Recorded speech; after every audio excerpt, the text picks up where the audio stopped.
Baik, terima kasih Pak Kabid Humas. Rekan-rekan wartawan sekalian, pada siang hari ini saya hanya singkat saja kaitan dengan pemberian asesmen kepada penyidik Polres Pekanbaru berkaitan dengan pengungkapan kasus ini. Bapak Ibu sekalian, bahwa sebagaimana peraturan undang-undang yang baru, jadi proses acara maupun pidana kita menggunakan Undang-Undang Nomor 1 Tahun 2023 tentang hukum pidana dan Undang-Undang Nomor 20 Tahun 2025 tentang acara.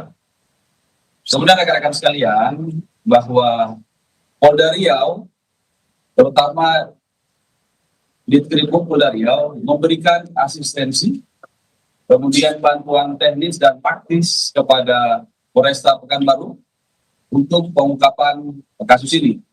Alhamdulillah, berkat kerjasama, kolaborasi, koordinasi, baik lintas Polda, alhamdulillah dalam waktu yang tidak terlalu lama, kita berhasil mengungkap para pelaku lengkap dengan barang bukti yang rekan-rekan kami gelar di depan rekan-rekan sekalian.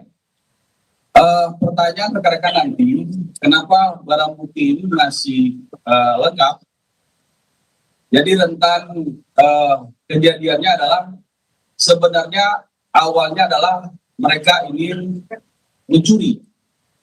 Namun dalam perjalanan dari Medan ke Pekanbaru, niat mencuri itu berubah menjadi niat membunuh.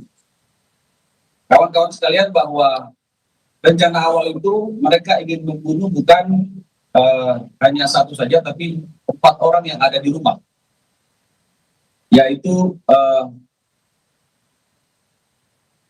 orang tua, kemudian Arnold, dan adiknya Arnold, semuanya. Dengan tadi sudah disampaikan oleh Pak Kabid Humas, motifnya adalah sakit hati dan ingin menguasai harta. Kawan-kawan sekalian, penangkapan tersangka di Aceh itu dilakukan, mereka baru dari Aceh, baru lagi dari Medan, selesai baru menyelesaikan kegiatan hiburan di salah satu pub di Medan, kemudian berpisah. Pelaku atas nama SL dan AF itu ke Medan, ke Aceh. Kemudian ke Aceh, menuju ke tempat kos-kosan di kakaknya si inisial SL. Kemudian selang waktu 1 jam dari tibanya para pelaku, kemudian anggota kami berkoordinasi dengan satuan wilayah yang ada di Polda Aceh melakukan penangkapan. Alhamdulillah, yang sudah rekan-rekan saksikan di depan kita semua ini, barang bukti yang kita sita sesuai dengan barang bukti yang kita dapat di TKP. Itu kira-kira rekan-rekan sekalian yang kami sampaikan. Selanjutnya saya serahkan kepada Kabid Humas. Mereka nanti kalau ada pertanyaan, nanti kita akan menjawab pertanyaan-pertanyaan dari rekan-rekan sekalian. Saya akhiri. Assalamualaikum warahmatullahi wabarakatuh. Terima kasih Pak Dirkrimum. Jadi rekan-rekan sekalian, sebagaimana disampaikan Pak Dirkrimum tadi, dan juga Pak Kapolresta dengan Pak Kanit dan juga Kasat Reskrim, secara teknis ini kami betul-betul menjalankan apa yang menjadi aturan di mana Undang-Undang Nomor 1 2023 tentang hukum pidana, kemudian juga aturan hukum acara pidana Undang-Undang Nomor 20 2025. Dengan itu kami tidak bisa menghadirkan terhadap tersangka, dan tersangka sekarang sedang dilakukan pendalaman. Perlu kami jelaskan sekali lagi, sebagaimana tadi awal mulanya adalah kembali lagi adalah ingin melakukan perampokan, tetapi di perjalanan juga berubah pikiran. Kemudian yaitu tadi AF tadi yang mengetahui situasi berada di dalam TKP. Kemudian antara AF dan SL ini adalah baru dikenalnya sekitar tahun 2025, sekitar bulan November. Jadi dari 4 orang ini, 2 orang wanita dan 2 orang pria. Dari 2 orang wanita ini yang tadi tersangka atas nama AF, ya. Yang satu lagi atas nama L. Kemudian yang pelaku utama atau shooter tadi atas nama SL. Kemudian satu lagi atas nama E. Jadi mereka antara AFT dan L ini adalah berteman baik dari mulai sejak di SMP di wilayah Sumatera Utara.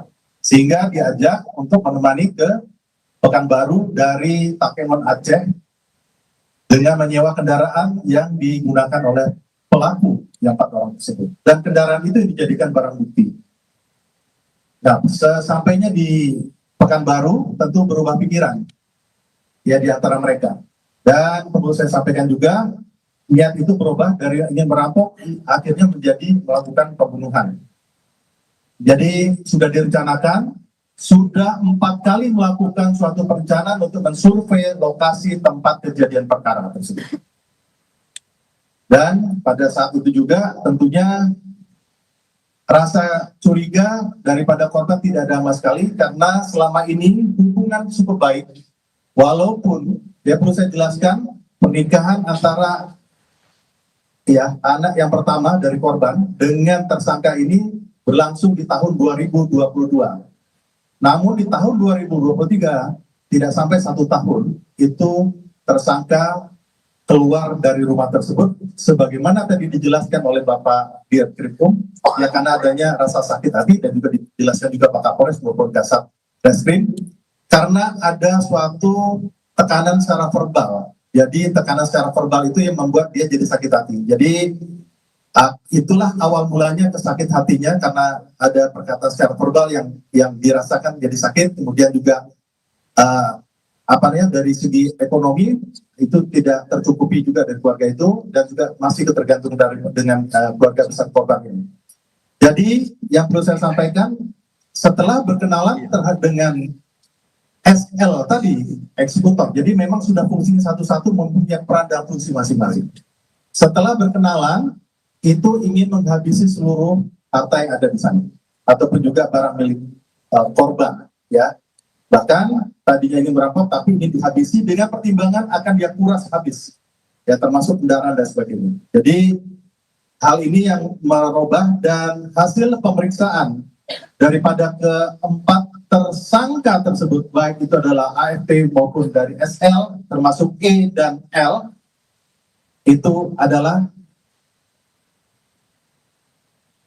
jadi positif menggunakan amfetamin atau ekstasi.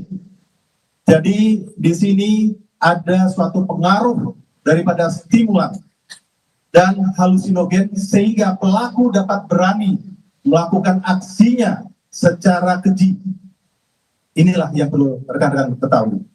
Jadi sekali lagi ini ada pengaruh daripada obat-obatan terlarang sehingga pelaku dapat melakukan aksinya secara keji dan melakukan pemukulan dengan menggunakan barang bukti berupa kayu.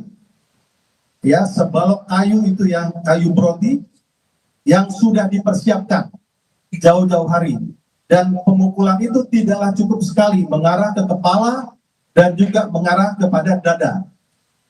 Diperhitungkan lebih dari 1 kali, hampir mendekati 5 kali. Sampai korban betul-betul meninggal dunia dan dibawa ke kamar mandi. Dan itu ditemukan pertama kali oleh suami korban atas nama Bapak Salmon Meha. Dan secara berjenjang dilaporkan dan laporan itu disampaikan kepada keluarga dan juga dilaporkan kepada kami dari pihak kepolisian dan kami menerima laporan dari call center 110 dan sejak itu koordinasi kita lakukan backup baik itu dari Polresta dan juga dari Polda Riau. Itu yang bisa kami sampaikan. Sementara